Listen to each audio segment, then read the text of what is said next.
ലോകമെമ്പാടും ചൂടപ്പം പോലെ വിറ്റഴിക്കപ്പെട്ട ഒരു പുസ്തകം. ജാപ്പാനീസ് ഭാഷയിലാണ് ഇത് എഴുതിയതെങ്കിലും ലോകമെമ്പാടുമുള്ള വിവിധ ഭാഷകളിലേക്ക് ഇത് മൊഴിമാറ്റം ചെയ്യപ്പെട്ടിട്ടുണ്ട്. ഞാൻ വായിച്ച പുസ്തകങ്ങളിൽ എന്നെ ഏറെ സ്വാധീനിച്ച ഒരു പുസ്തകത്തെ പറ്റിയാണ് ഞാൻ പറഞ്ഞു വരുന്നത്. തെത്സുഗോ കുറോയാനഗിയുടെ ടോട്ടോ-ചാൻ ജനാലയ്ക്കരികിലെ വികൃതിക്കുട്ടി. എഴുത്തിന്റെ ശൈലി കൊണ്ടും ഹൃദയസ്പർശിയായ സംഭവങ്ങൾ കൊണ്ടും ജനമനസ്സുകളെ, പ്രത്യേകിച്ച് വിദ്യാർത്ഥികളെ കീഴടക്കിയ ഒരു പുസ്തകമാണിത്. തെത്സുഗോ കുറോയാനഗിയുടെ കുട്ടിക്കാലത്തെ അനുഭവങ്ങളാണ് അവർ തന്റെ സൃഷ്ടിയായ ടോട്ടോ-ചാനിലൂടെ പങ്കുവയ്ക്കുന്നത്. തന്റെ അസഹ്യമായ വികൃതി കാരണം സ്കൂളിൽ നിന്നും പുറത്താക്കപ്പെട്ട കൊച്ചു ടോട്ടോ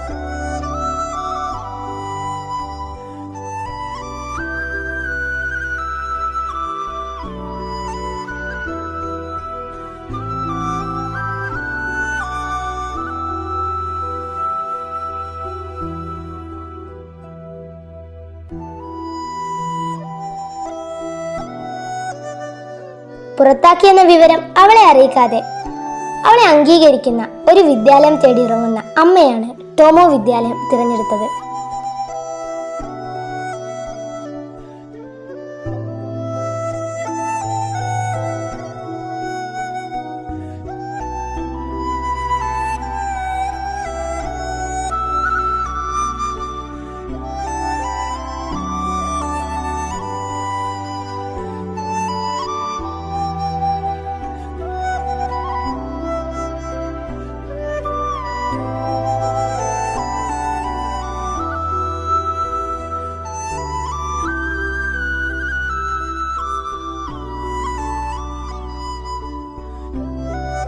വിദ്യാലയം എന്ന സങ്കല്പത്തെ പൊളിച്ചെഴുതുന്നതാണ് ഇതിലെ ടോമോ സ്കൂൾ.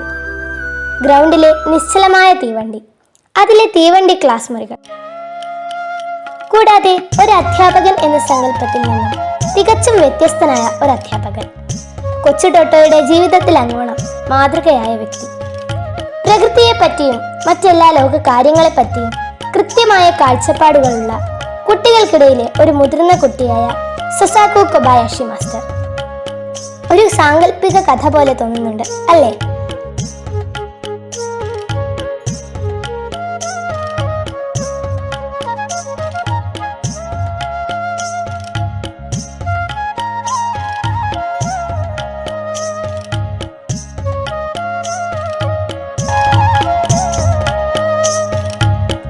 അവിടെ നിന്നുള്ള രസകരമായ പല സംഭവങ്ങളും നമ്മളെ ഒരുപാട് രസിപ്പിക്കുന്നതാണ്. ഇതിനിടയിൽ ടോട്ടോയുടെ കുസൃതികളും.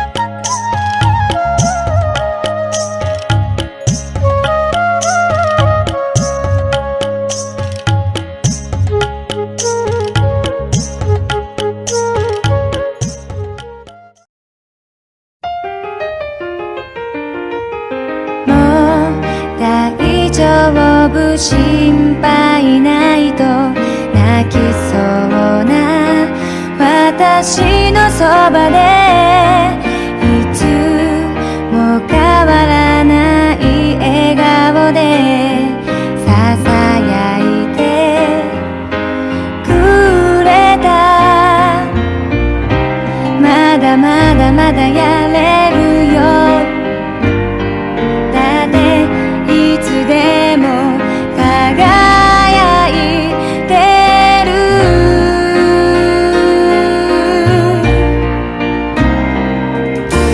時には急ぎすぎて見失うこともあるよ、仕方ない。പോളിയോ ബാധിച്ച യാസുവാക്കിച്ചാനെ സാഹസികമായി മരത്തിൽ കയറ്റിയ രംഗം വളരെ രസകരമാണ്. 抱きしめたあなたの笑顔に何度助けられただろう、ありがとう